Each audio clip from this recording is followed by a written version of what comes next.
Episode 8 की शुरुआत शांति और उदासी के साथ में होती है, जहां पर रूडो दिखाई देता है जो बहुत ही ज्यादा निराश होता है उस लड़ाई के कारण। तभी वहां पर इंजन दिखाई देता है जो उसके पास में आता है और उसकी उदासी के कारण को पूछता है और उसे खुश करने की कोशिश करता है। तभी रूडो चिल्लाता है कि उसने ग्रीस को मारा और मैं उसे बचा नहीं सका। ऐसा मेरे साथ पहले भी होता था, ऊपर भी जो लोग मेरा ध्यान रखते थे मैं उनको कभी नहीं बचा पाया और मुझे लग रहा था कि मेरी शक्तियां आने के कारण ये सारी चीजें बदल जाएंगी, लेकिन ऐसा नहीं हुआ। मैं फिर से नाकाम रहा, उसे नहीं बचा सका। क्या मैं पूरी जिंदगी इसी तरीके से रहने वाला हूँ? इस तरीके की भावनाएं उसके अंदर आती हैं। तभी उससे इंजन कहता है ग्रीस ने अपनी जान जोखिम में डाली, वो इसलिए नहीं कि तुम एक स्पेराइट हो, बल्कि इसलिए अपनी जान जोखिम में डाली क्योंकि उसने तुम्हें देखा था कि तुम दूसरों के लिए अपनी जान की परवाह ना करते हुए काम कर रहे थे। तो तुम्हारे लिए यही बेहतर होगा कि तुम मेरे साथ अंदर चलो, ग्रीस की आत्मा की शांति के लिए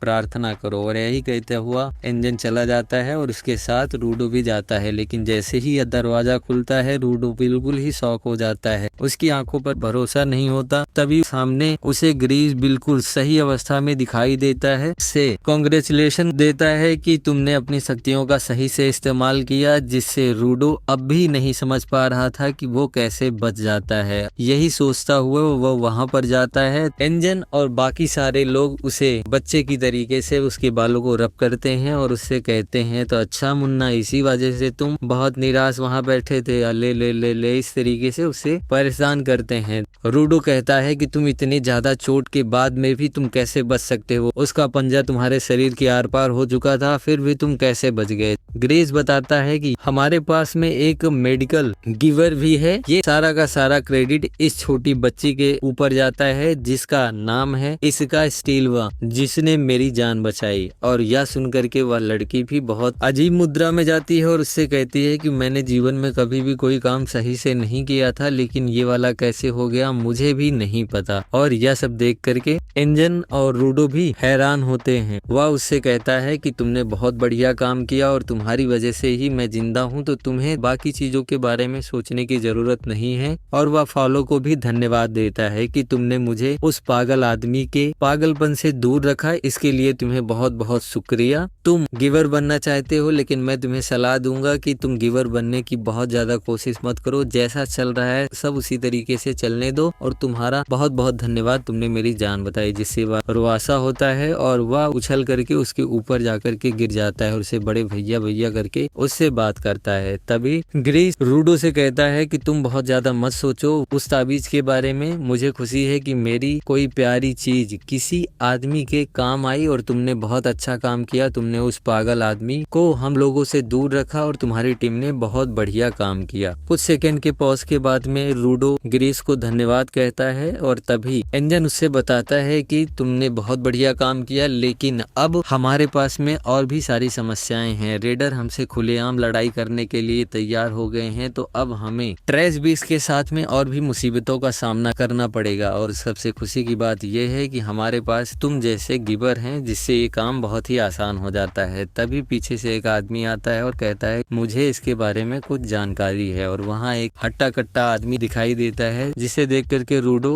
इंजन से पूछता है यह कौन है, तो इंजन बताता है यही हमारे बॉस हैं। उसे देख करके वह बहुत ही ज्यादा हैरान हो जाता है कि ये उनका बॉस है, कुछ बोल नहीं पाता। तभी वह उसके पास में आता है, रूडो से कहता है मुझे माफ करना, मैं तुम्हारे पहले दिन पर नहीं था, लेकिन मैं तुम्हें ऑफिशियली अपनी टीम में शामिल करना चाहता हूँ। मैं यहाँ क्लीनर के बॉस के हैसियत से काम करता हूँ और मेरा नाम है आर्खा कॉस। मुझे खुशी है कि तुमने ईमानदारी से अपनी बात को रखी कि तुम हमारे साथ तभी तक हो जब तक तुम्हें जानकारी नहीं मिल जाती, और वैसे भी अगर तुम चाहते भी तो भी मैं तुम्हें अपनी टीम में ज्यादा समय नहीं रख सकता था। तुम्हारा बहुत बहुत धन्यवाद करता हूँ कि तुमने हमारे लोगों के साथ में अच्छा व्यवहार किया और अपनी जान का खतरा लेते हुए भी उनको बचाने की कोशिश की। इसके लिए आपका बहुत बहुत धन्यवाद। मेरे पास कुछ जानकारी है, तो तुम्हें मेरे साथ मेरे ऑफिस में आना चाहिए। तभी हमें ऑफिस दिखाई देता है, जहाँ पर रूडो को कपड़े और वहाँ के इंस्ट्रूमेंट दिए जाते हैं। कार्स उसे बताता है कि उन्होंने एक बॉर्डर का जिक्र किया है है और यह बॉर्डर स्पेराइड और यहाँ के बीच की जगह है और मैं तुम्हें उस बॉर्डर की एक बहुत बढ़िया कहानी सुनाने वाला हूँ। बॉर्डर के पास में एक बुढ़िया रहती है जो आज से नहीं बहुत सालों से वहाँ पर रहती है। वो एक नो मैंस लैंड है, तो वहाँ से आने जाने वाले लोगों की जान बचाती है। एक बार किसी आदमी की उसने जान बचाई थी, तभी उस आदमी ने उससे पूछा तुम यहाँ क्या कर रही हो और कैसे खुद को सरवाइव कर रही हो और मुझे क्यों बचाया। तो उसने बताया मैं ऊपर से आने वाले और यहाँ से जाने वाले लोगों पर नजर रखती हूँ और कभी कभार मुझे यहाँ से कुछ अमर आत्माएं भी दिखती हैं जो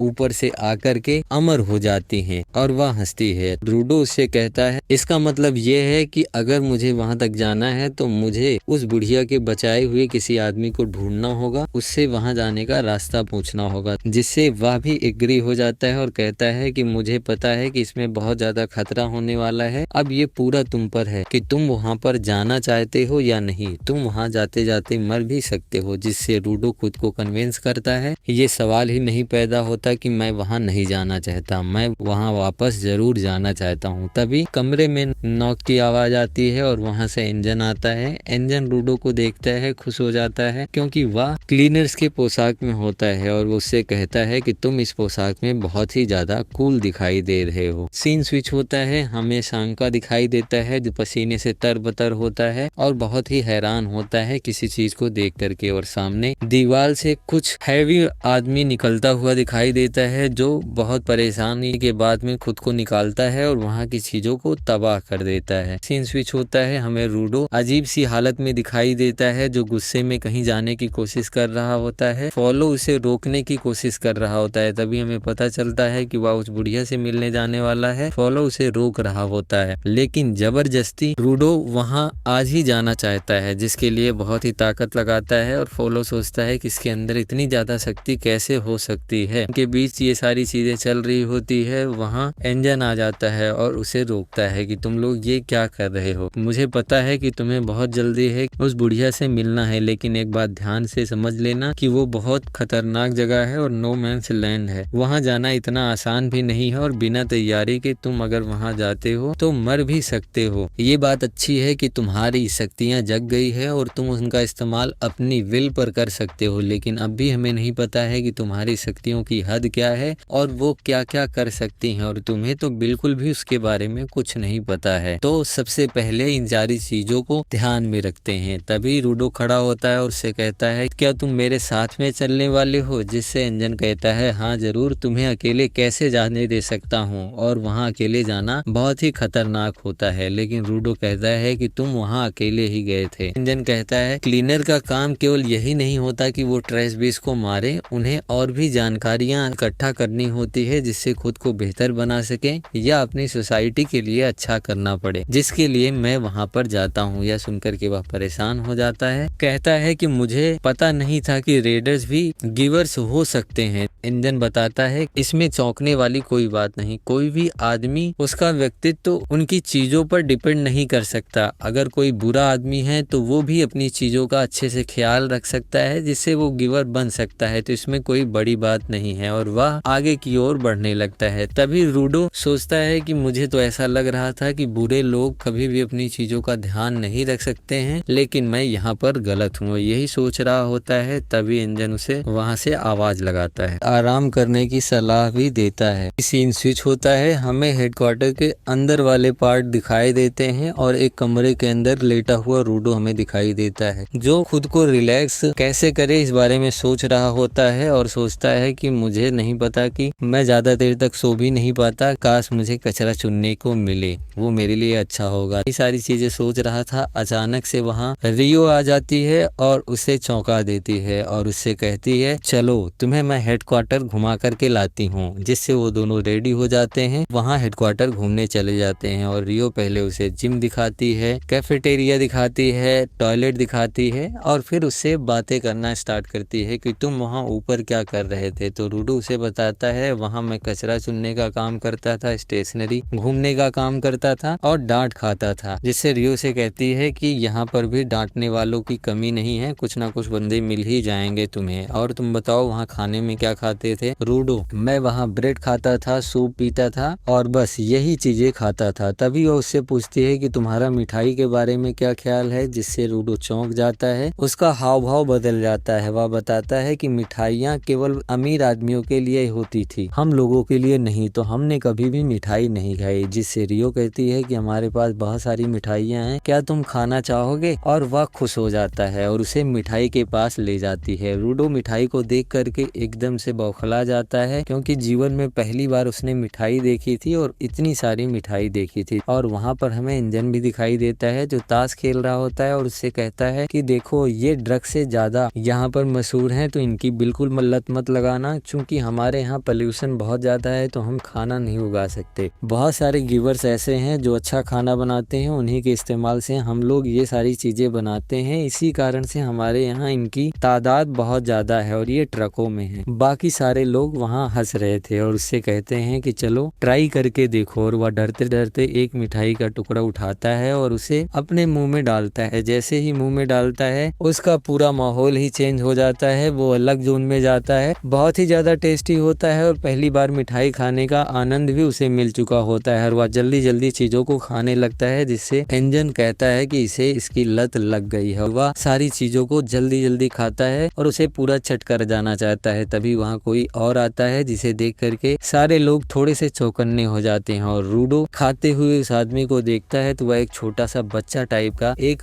गिवर होता है जो अजीब नजरों से उसे देख रहा होता है। तो रूडो सोचता है कि क्या ये मेरे मिठाइयाँ लेने आया है, और यही सोचते हुए वह उसे डरते डरते एक लॉलीपॉप ऑफर करता है, जिससे वह उस लॉलीपॉप को ले लेता है और उसे खाता है। और जैसे ही वह उसे खाता है अपना हाथ उसे आगे बढ़ाता है, जिससे रूडो गुस्सा करता है और कहता है कि ये कितना ज्यादा लालची है, ये अब मुझसे और ज्यादा मिठाइयाँ मांग रहा है। जिससे इंजन कहता है तुम भी तो वही कर रहे हो। तभी पास में बैठा हुआ आदमी उस लड़के को अपने पास बिठा लेता है और हंसता है। कुछ देर बाद फिर से सीन स्विच होती है और हमें इंजन और रियो जाते हुए दिखाई देते हैं और रूडो की हालत खराब हो चुकी होती है उन मिठाइयों को खा करके, जिससे वह कहता है कि इसका जिम्मेदार तुम हो। और वहाँ हमें सांका भी दिखाई देता है और वह उनकी बातों को सुनने की कोशिश करता है। सुनने के बाद सोचता है कि अब इस लूजर ने क्या कर दिया, चलो देखते हैं। और वह रूडो को देखने के लिए आगे जा ही रहा होता है, तभी उसे कमरे के अंदर से कुछ बहुत भारी भरकम चीज बाहर निकलती हुई दिखाई देती है और देख करके डर जाता है, चिल्लाता है कि हम पर अटैक हुआ है, कोई एलियन हम पर हमला कर रहा है। तभी वह आदमी खुद को सीधा करता है और वह रूडो होता है और उसे बताता है कि यह मैं हूँ, चिल्लाने की जरूरत नहीं है। सीन स्विच होता है और अब हमें रूडो नॉर्मल अवस्था में दिखाई देता है और साथ ही वहाँ इंजन वगैरह भी दिखाई देते हैं। सारे के सारे लोग वहीं होते हैं। रूडो के हाथ में एक नाइफ होती है, वो लड़ने की कोशिश करता है, उस पर पावर अप्लाई करता है कि उसे एक मैजिकल इंस्ट्रूमेंट में बदल सके, लेकिन वो उसमें फेल हो जाता है। जिससे वहाँ पर बैठे इंजन और रियो उसका मजाक बनाते हैं, मिठाई के कारण तुम चल फिर तो रहे हो, लेकिन तुम अपनी शक्तियों का इस्तेमाल नहीं कर पा रहे हो। और यही बात रूडो को पता चलती है। वह उसमें बहुत सारे इफ और बट लगाता है, लेकिन वह प्रयास करने के बाद में भी उसे वाइटल इंस्ट्रूमेंट में कन्वर्ट नहीं कर पाता। तभी वहाँ पर सांका उससे कहता है तुम वहाँ ऊपर कबाड़ बिनने का काम करते थे और शायद यही तुम्हारी खासियत थी और तुम चीजों को बढ़िया बनाने की कोशिश करते थे, तो हो सकता है कि ये चीज अभी बढ़िया है, इसीलिए वाइटल इंस्ट्रूमेंट में नहीं कन्वर्ट हो रही है, तुम्हें कबाड़ की जरूरत है। जिससे इंजन भी एग्री करता है और वो सारे लोग वहाँ पर बहुत सारे कबाड़ को ला करके रख देते हैं और उससे कहते हैं कि तुम्हें इसमें जो पसंद में आता है उस चीज को उठाओ और उस पर एक बार ट्राई करके देखो। रूडो उन चीजों को देखकर खुश हो जाता है और वह ऐसा ही करता है। उनमें से उसे एक ट्रायंगल शेप का कुछ मेटल दिखाई देता है, जिसे वह उठाता है और जैसे ही उसको उठाता है उस पर जोर लगाता है। जोर लगाते ही वो वाइटल इंस्ट्रूमेंट में कन्वर्ट हो जाती है और वो बहुत खतरनाक दिखाई दे रही होती है, जिससे वहाँ सारे के सारे लोग खुश हो जाते हैं। इंजन रियो से कहता है कि तुम एक जीनियस हो, इसीलिए तुम एक बहुत बढ़िया ट्रेनर हो। वो अपनी तारीफ इंजन से सुनकर वह खुश होता है, लेकिन खुद को कंट्रोल करता है। ये छोटी मोटी बात है, इस पर ज्यादा ध्यान देने की जरूरत नहीं है। और तुम एक से ज्यादा चीजों को कंट्रोल कर सकते थे, तो तुम्हें दूसरी भी चीजों को ट्राई करना चाहिए। वह उनमें से दूसरी चीजों को ढूंढता है और उसे एक केतली मिलती है और वह उसको जैसे छूता है वह एक हथियार में कन्वर्ट हो जाती है। यह देख करके सब खुश हो जाते हैं। फिर वह एक गुड़िया को उठाता है, वह भी एक वाइटल इंस्ट्रूमेंट में कन्वर्ट हो जाती है, लेकिन उसके वाइटल इंस्ट्रूमेंट में कन्वर्ट होते ही रूडो की नाक से खून निकलने लगता है और वह जमीन पर गिर जाता है। उसे देख करके इंजन और रियो दोनों परेशान होते हैं और कहते हैं कि ये तुम्हारे साथ में क्या हो रहा है। हो सकता है कि तुम्हारे वाइटल इंस्ट्रूमेंट की क्वालिटी बहुत ही ज्यादा है जो तुम्हारा शरीर संभाल नहीं पा रहा है, जिसे सुन करके वह परेशान होता है और उससे पूछता है इसका मतलब क्या है। इंजन उसे बताता है कि आप अपने सामान का जितना ज्यादा ख्याल रखोगे, जितना उसको सिक्योर रखोगे, उसकी क्वालिटी उतनी ज्यादा बढ़िया होती जाती है। हमेशा लड़ाई में क्वालिटी तो सबसे ज्यादा इम्पोर्टेंट होती है, लेकिन उसके साथ साथ में गिवर की एबिलिटी भी मायने रखती है कि वह उसका किस तरीके से इस्तेमाल करता है। तो दोनों चीजों का सही होना सबसे ज्यादा जरूरी है, क्वालिटी और गिवर की एबिलिटी। तब जाकर के एक गिवर एक स्ट्रॉन्ग गिवर में कन्वर्ट होता है, जिसे सांका भी एग्री करता है। वह रूडो को देखता है, उसकी नाक से लगातार खून बह रहा होता है, लेकिन सांका के समझ में नहीं आता कि ऐसा क्यों हो रहा है और वह सोचता है कि इतना जल्दी तो कमजोर नहीं होना चाहिए, क्या इसकी क्वालिटी सच में बहुत ही ज्यादा बढ़िया है। तभी रूडो पिछली लड़ाई को सोचता है और वह उस ताबीज के राख में होने की बात भी सोचता है। उनसे पूछता है कि वो क्यों खत्म हो गई और ये सारी की सारी चीजें भी, इनमें मैंने पावर स्विच की लेकिन कोई फर्क नहीं पड़ा, अभी भी ये ठीक ठाक हैं। जिससे रियो उसे देखती है और कहती है हाँ हो सकता है, क्योंकि तुम कबाड़ से चीजों को बढ़िया बनाते हो, उसे काम चलाऊ बनाते हो, इसीलिए वो सारी चीजें अपने काम को करती हैं और काम खत्म होने के बाद में वो अपने आप नष्ट हो जाती हैं। यह सुनकर के वह हैरान होता है। तभी सांका उसे कहता है कि हाँ तुम सही कह रही हो रियो, क्योंकि लास्ट टाइम ताबीज भी तभी खत्म हुई थी जब सामने वाला दुश्मन मर गया था और यह पूरी तरीके से सुरक्षित हो गया था, जिससे एंजन भी उन चीजों को सपोर्ट करता है और उसे भी लगता है कि हाँ ये लोग बात सही कह रहे हैं, क्योंकि तुम उन चीजों को चुनते हो जो समय से पहले फेंक दी जाती है और तुम उनको काम चलाऊ बनाते हो। तो हो सकता है वह अपनी लास्ट एबिलिटी को पूरा करते हो और उसके बाद में वो सो जाते हो, जिससे रूडो उन सारी चीजों को सोचता है और अपने ग्लव्स को देखता है। तभी रूडो सोचता है कि मेरी ताकत जो है वो चीजों को तोड़ने में नहीं है, उन्हें सही बनाने में है। इतने में वहाँ पर रियो उससे पूछती है कि वो आदमी उस सीरीज के बारे में क्या कह रहा था, जिससे रूडो अपने ग्लव्स को देखता है और उससे कहता है कि सीरीज का मतलब कि इसकी जैसी और भी चीजें यहाँ पर एग्जिस्ट करती हैं। रियो उससे पूछती है कि इसका नाम क्या है। अब रूडो हैरान हो जाता है क्योंकि ग्लव्स का उसने कोई भी नाम नहीं रखा है। तभी उससे पूछता है कि नाम का मतलब क्या है। रियो उससे कहती है कि जैसे मेरे वाइटल इंस्ट्रूमेंट का नाम रिपर है और उसी तरीके से बाकियों के भी वाइटल इंस्ट्रूमेंट का उनका अपना अलग नाम है, वैसे तुम्हें भी अपनी प्यारी चीज का नाम रखना चाहिए। एंजन दिखता है और वह मुस्कुराता है और कहता है कि अब तो तुम्हें अपनी चीज का ख्याल रखना चाहिए और उसका नाम भी तुम्हें रखना होगा। फिर सीन स्विच होता है, हमें नो मैंस लैंड दिखाई देता है और उसी के बीच में हमें एक आदमी का बूट दिखाई देता है जो लगातार उसे जमीन पर हिट कर रहा होता है और वह अंधेरे में बैठा होता है। अजीब तरीके की वहाँ फीलिंग्स आ रही होती हैं। तभी इतने में वहाँ दरवाजा खुलता है और हमें गाबा और वो छोटी लड़की दिखाई देती है और सामने एक आदमी की आंख दिखाई देती है। गाबा और वो उनसे अपने आने के बाद उन्हें ग्रीट करते हैं और उससे बॉस बुलाते हैं। इसका मतलब ये रेडर्स का बॉस होता है और वह बहुत सारी चीजों का नाम लेता है और उसी के साथ में वहाँ पर हमें रूडो की ग्लव्स पर बना हुआ मार्क भी दिखाई देता है उसके पास की एक चीज पर, और वह रूडो का भी नाम लेता है।